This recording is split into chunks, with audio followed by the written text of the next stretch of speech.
Mkwana joluto ombulu milion 22.1 Odede sani IEBC nitiere kod ageta mano mar ndiko joluto ombulu manyien milion 6.3 makiriwo nyiso ni yiero mar higa mar 2027 wanyalo bedo kod joluto ombulu milion 28.4. Wachaka naga ageta Omonde bende gidhi nyalo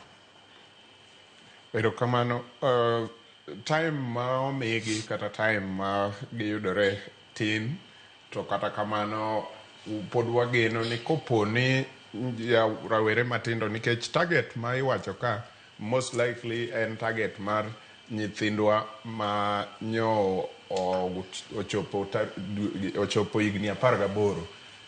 higni moko machien nyaka nyo IEBC bed gi tabu cha kwa wuok e yiero ma 2022 kaeto IEBC odhi dala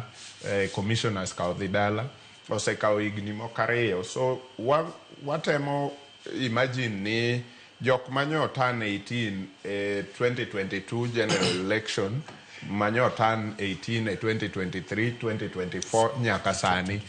oganda miwacho ni milion 6 but mano kende ok jok ma onge gi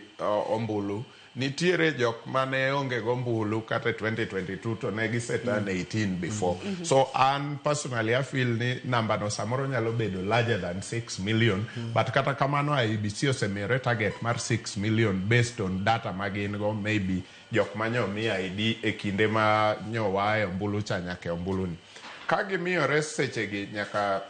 kodong dweche 2 to yiero ma 2027 timore mano nyiso ni higa 2027 dwe mar 6 kanyo kata dwe mar 5 koa kanya ka kanyo kagipogo namba ni 6 million ni dwe ka dwe en gi target ma affordable en gi manyalore nikech gin gi jotiche constituency ka constituency and I hope ward ka ward nyiso ni kagipogo namba ni to jogi onengo bed ni imiyo target per month to jogi bende ok onengo bed ni kosedhi obet kamoro under one umbrella to gilinga maybe I hope ni jotich IEBC kata commissioner mar IEBC the chair manyien gi joge nyalo bedo more proactive e manyo jok ma gi register moingo commissioners machien nikech commissioners machien nyo bank kata base their need kuom josiasa completely either members of parliament ema ringo dhi mier wuotho mondo ji owuogo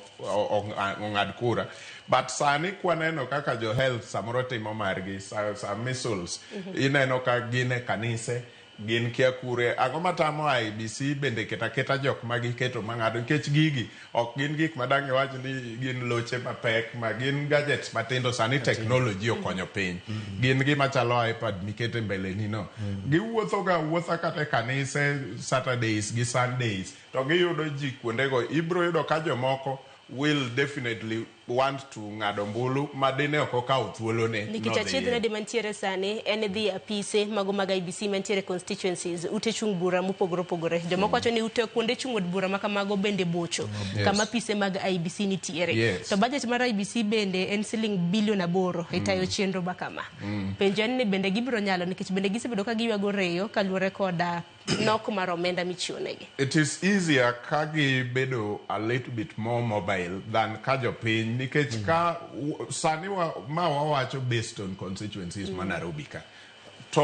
inyalo imagine constituencies madala kata kowe gwenge wa makaluo samoro inyalo wacho ni wuoth nyalo betie mayot but koro kidhi e gwenge machalo kuma chairman mar IEBC ya Turkana to gi gwenge moko machalo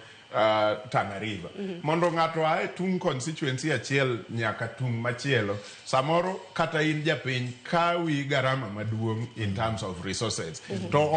okan gi geno ni jo Kenya nigi resources gi mondo dhi ong'ado ombulu nikech pok wang'eyo siasa pok otimonwa gima wadwaro as a country koro mondo mi akaw pesa na keti e ng'ado ombulu onengo bed ni an bende go ombulu no osemiya gimoro ma important makoro ambe ayie keto resources maga e ng'ado ombulu so IEBC koyie to kata ka ok kuonde te maybe bombe machalo Nairobi nyalo bet mayot ne ojende wuok kadhi kacha nikech nitiere pikipiki nitie geche yot mondi commute but ging'ia nena gwenge moko manyalo dwaro services more than the others kaito giket jogo